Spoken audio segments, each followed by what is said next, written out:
Feeling stuck in your creative journey? Looking to revive or reinvent yourself in the world of art? Join me in this discussion where I'm going to outline 3 things that might be holding you back from living the creative life of your dreams. Welcome to my channel. My name is Noella Bell.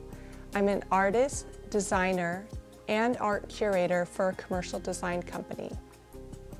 On this channel, we discuss topics that aim at motivating, educating, and inspiring you in the fields of art and design. My goal is to provide information and ideas that you can apply to your creative endeavors. Today, we're talking about reinventing yourself. The first aspect that tends to give us roadblocks or hold us back from taking action in pursuing our goals is overstimulation and isolation. These are 2 distractions that tend to hold us back. We have to pinpoint where they are in our lives so that we can set them aside and create our goals successfully. So I'm merging these 2 aspects together because they tend to work together and they spiral and consume our time. The first aspect of overstimulation is the fact that creatives tend to have an excess amount of ideas. Sometimes we think we have to pursue all of these ideas. That's not always going to be possible. So what I'm going to suggest, if you are one of those creatives that are hyper creative, you're going to have to get a little idea book. This is a small book that you can take with you everywhere. In this book, you are just going to regurgitate ideas. This is not a book for planning. Just note that this book is just for you to jot down or sketch out ideas that you can apply later in your life.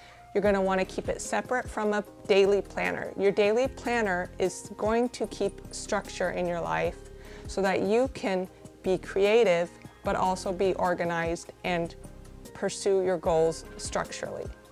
And when you need inspiration, instead of heading to Instagram or Pinterest where you can lose a lot of your time, pull out this idea book and you have a treasure trove of ideas to work with. And another thing about social media is it gives us a false sense of socializing, which goes into the second point of the distractions that keep us from attaining our goals. Isolation is a dream killer, and being on social media tricks us into thinking that we've spent time with others. This is something that introverts can suffer from, and let's be honest, most creatives are introverts. One way to know if you have been isolating yourself is that you will feel down or not as enthusiastic about your subjects that you used to be. There is just one obvious solution for this issue. Get out. Go to a gallery, go to a boutique, take a walk in nature, take a walk in the most beautiful part of town, interact with people, or you can just people watch. You don't have to interact with people, but you need to get out and get fresh air. So after you've pinpointed the distractions that you have been guilty of, you are going to be able to move on to the second aspect that you'll have to rein in to move forward with your goals. So the second aspect is a work-life balance. Since this discussion is more for people who want to reinvent themselves in the world of art, I'm going to assume that you have responsibilities that do consume a lot of your time. Those responsibilities might be a full-time job, you might have children, you might have a significant other, etc. So you're going to start by mapping out consistent commitments that you have so that you can see the holes in your week that you can start availing yourself for planning out your creative goals. If you can schedule the majority of your responsibilities in a consistent time slot, This will be really helpful for you to know when you can always have time set aside to do your creative goals. And now that you know your free time, use it to create that plan. So the third aspect of a creative block, or something that just tends to hold us back from achieving our goals, is going to be the emotional aspect. Whether it be low confidence or anxiety that tends to hold you back, these things are optional. And why I say they are optional is because you can always get more information to rationalize yourself out of an emotional, distressed moment. The first point is you want to figure out what is your why. Why are you pursuing this? And sometimes to figure this out, you have to take action. Purpose is found through action. Also, pinpoint the feelings that you believe are holding you back. This might be very uncomfortable. Let's look at some things that people might consider that might be something that would give them low confidence.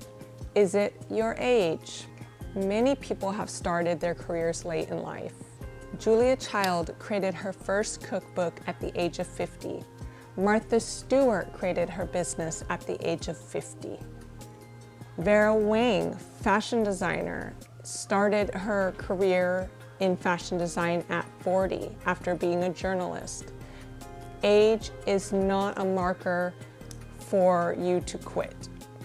There's plenty of examples that you can find of people reinventing themselves at a later age. And if that's you watching this video, this can be you as well. Another aspect might be that you might think that you need more of an education to start. Although education's important, getting a degree in every pursuit of your life is not important. For an example, there are painters that are famous that never got a degree in art. Vincent van Gogh, Basquiat, Frida Kahlo. These are three unique examples that show you don't need a degree to start. But you do have to put in effort to acquire skill.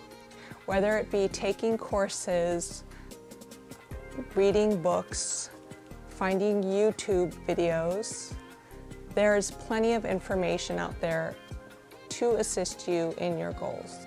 So taking these three things in consideration, overstimulation and isolation, work-life balance, and the emotional aspect of either having a low confidence or anxiety about starting your goals.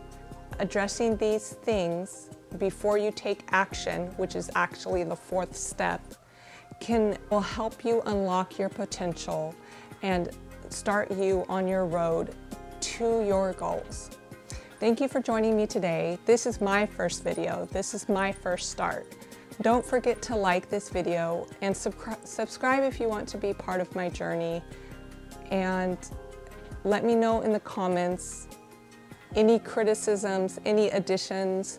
These 3 points were pretty vague, but they're really the 3 main things that we need to do to just start our journey. Let's keep pushing forward on our goals together. Thank you again.